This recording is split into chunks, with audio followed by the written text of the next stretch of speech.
नारियल तेल कुदरत का एक ऐसा सुपर प्रोडक्ट है जिसका इस्तेमाल हम सभी अपनी लाइफ में कभी ना कभी तो जरूर करते हैं। कुछ लोग नारियल तेल को बालों में लगाते हैं, तो कुछ इससे बॉडी मसाज करते हैं, तो कुछ लोग इससे खाना पकाते हैं। हमारे दक्षिण भारत के कई राज्यों में तो नारियल तेल में पके हेल्दी और टेस्टी स्नैक्स काफी ज्यादा लोकप्रिय हैं, जैसे कि बनाना चिप्स। लेकिन क्या आपने कभी सोचा है कि फैक्ट्री में कोकोनट ऑयल कैसे बनाया जाता है? क्या इसे नारियल पानी से निकाला जाता है या कोई और अनोखा तरीका है? और ऑयल निकालने के बाद नारियल के छिलके, कोकोनट शेल और नारियल के बुरादे को ऐसे ही फेंक दिया जाता है या फिर अनोखे तरीके से उनका भी इस्तेमाल किया जाता है?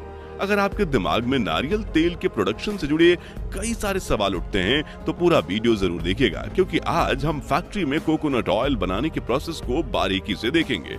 दोस्तों, नारियल से नारियल तेल बनाने की प्रक्रिया की शुरुआत खेत से ही हो जाती है, जहां सबसे मुश्किल काम होता है 60 से 80 फीट ऊंचे पेड़ पर चढ़कर नारियल तोड़ना, क्योंकि ये पेड़ बिल्कुल सीधे खड़े होते हैं और ऊपर की तरफ पतले होते चले जाते हैं। ऐसे में नारियल तोड़ने वाले किसान के गिरने की संभावना हमेशा बनी रहती है। खैर, किसी तरह से पेड़ से नारियल तोड़ लिए जाते हैं और फिर इन्हें गाड़ी में भरकर फैक्ट्री तक पहुंचाया जाता है।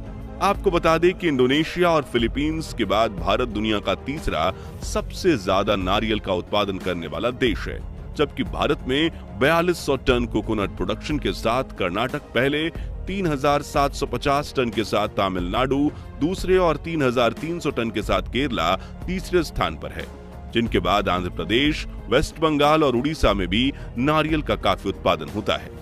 अब नारियल तेल बनाने के प्रोसेस में आगे बढ़ें तो जब कच्चे और हरे नारियल फार्म से सीधा फैक्ट्री में पहुंचते हैं, तब वहां उन्हें 10 से 12 दिनों तक ऐसे ही स्टोर करके छोड़ दिया जाता है, ताकि वो नारियल अच्छी तरह से पक सकें, जिससे नारियल का छिलका सूखकर भूरे रंग का हो जाता है। अब इन्हें डी शेलिंग एरिया में ले जाया जाता है, जहां वर्कर्स अपने हाथों से नारियल के बाहरी छिलके को निकालते हैं।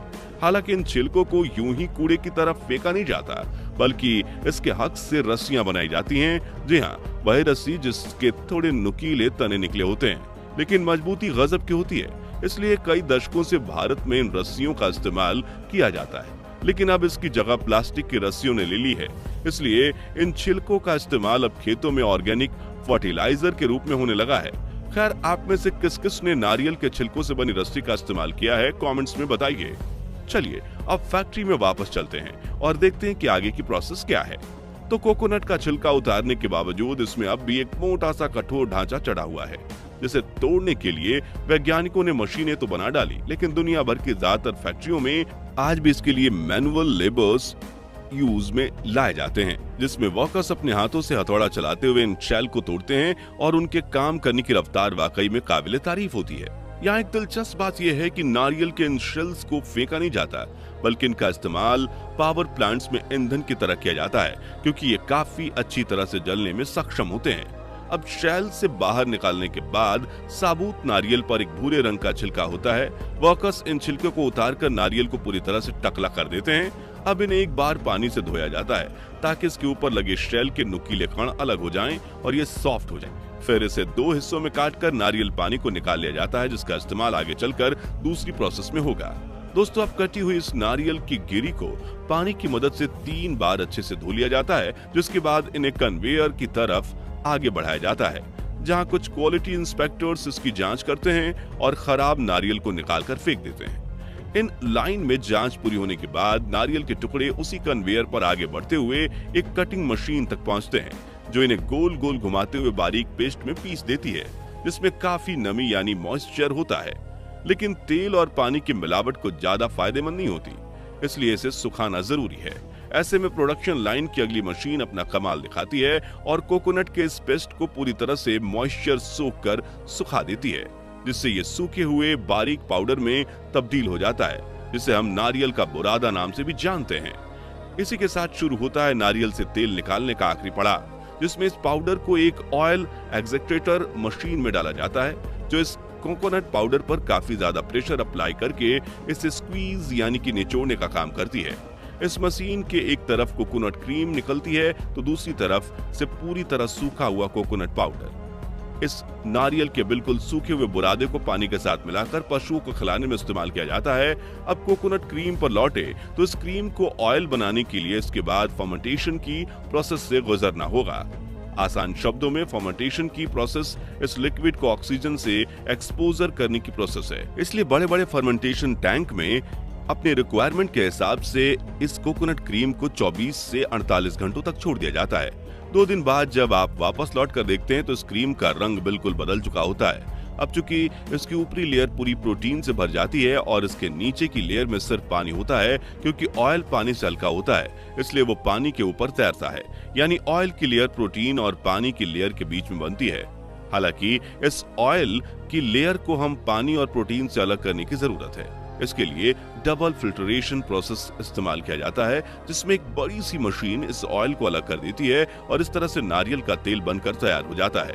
अब ये नारियल तेल एक्सपर्ट्स की टीम के पास जाता है जो इसकी क्वालिटी इंस्पेक्शन करती हैं, जिसमें सबसे जरूरी चीज होती है मॉइस्चर चेकिंग, क्योंकि अगर ऑयल में नमी ज्यादा होगी तो इसकी शेल्फ लाइफ कम हो जाएगी, क्योंकि ये मॉइस्चर यानी पानी ही तेल को खराब करेगा। दोस्तों, इस मॉइस्चर को जांचने के लिए ये टीम इसे कोकोनट ऑयल के सैंपल को एक प्रेशराइज्ड चैम्बर में डालती है, जिसमें फिर 2 और केमिकल ऐड किए जाते हैं। ये केमिकल ऑयल के साथ इस तरह रिएक्ट करते हैं कि अगर ऑयल में पानी होगा तो वो पानी के कंपाउंड को तोड़कर उसे हाइड्रोजन गैस में बदलेगा। हाइड्रोजन गैस की मात्रा और प्रेशर को मेजर करके यह अनुमान लगाया जाता है कि इस ऑयल में कितना मॉइस्चर है, और अगर यह तय मानकों पर खरा उतरता है तो फिर इसे आके पैकेजिंग के लिए भेज दिया जाता है। अब कुछ कंपनीज इसे कांच के डब्बों में भरती है तो कुछ प्लास्टिक कंटेनर्स में, और ऊपर की तरफ से अपनी लेबलिंग कर देती है। वहीं आखिरी प्रोसेस में निकले प्रोटीन वाले हिस्से को पशु को खाने के लिए भेज दिया जाता है। यानी कुल मिलाकर नारियल के तेल निकालने की प्रोसेस में एक भी चीज वेस्ट नहीं की जाती, और जो नारियल तेल निकलता है वो काफी हेल्दी होता है, जिसे कुछ लोग अपने बालों में लगाते हैं तो कुछ खाना पकाने के लिए भी इस्तेमाल करते हैं। जी हाँ, अच्छी क्वालिटी के नारियल तेल में पकाया हुआ खाना खाने से शरीर को कई स्वास्थ्य लाभ मिलते हैं। इसलिए एक्सपर्ट्स कभी कभार कोकोनट ऑयल में पका खाना खाने की सलाह देते हैं। इन हेल्थ बेनिफिट्स की बात करें तो सबसे पहला फायदा है ब्लड शुगर यानी डायबिटीज कंट्रोल होना। 2009 में पब्लिश हुई एक रिसर्च के मुताबिक नारियल तेल में पाए जाने वाले सैचुरेटेड फैट इंसुलिन बढ़ने से रुकता है, जिससे बॉडी में शुगर लेवल कंट्रोल रहता है। दूसरा फायदा है मेंटल हेल्थ बेहतर होना। नेशनल इंस्टीट्यूट ऑफ हेल्थ ने रिसर्च में पाया है कि नारियल तेल में एंटीऑक्सीडेंट गुण पाए जाते हैं, जिससे यह तनाव कम करने में मदद करता है। इसके साथ ही रिसर्च में यह भी पाया गया है कि नारियल तेल के पोषक तत्व डिप्रेशन की समस्या में मददगार होते हैं। इसके अलावा नारियल तेल शरीर के हेल्दी गुण कोलेस्ट्रॉल को बढ़ाता है और बैड कोलेस्ट्रॉल को कम करने में हेल्पफुल है, और वजन घटाने में भी सहायता करता है, क्योंकि कोकोनट ऑयल में पका खाना खाने के बाद भूख कम लगती है और ओवर ईटिंग की समस्या से बचने में मदद मिलती है। वहीं कोकोनट ऑयल से बॉडी और हेयर मसाज करने के फायदे भी हम सब जानते हैं। तो आज के लिए बस इतना ही। अब आप हमें कमेंट्स में बताइए कि आप खाना पकाने के लिए कौन से वेजिटेबल ऑयल का इस्तेमाल करते हैं, और भारत में कोकोनट ऑयल बनाने वाले सबसे लोकप्रिय कंपनी का नाम क्या है। ये वीडियो अच्छी लगी हो तो इसे लाइक और शेयर जरूर कीजिए, और जानकारी से भरपूर ऐसी दिलचस्प वीडियोस के लिए हमारे चैनल को सब्सक्राइब करके पास वाली घंटी बजाना बिल्कुल मत भूलिएगा। धन्यवाद।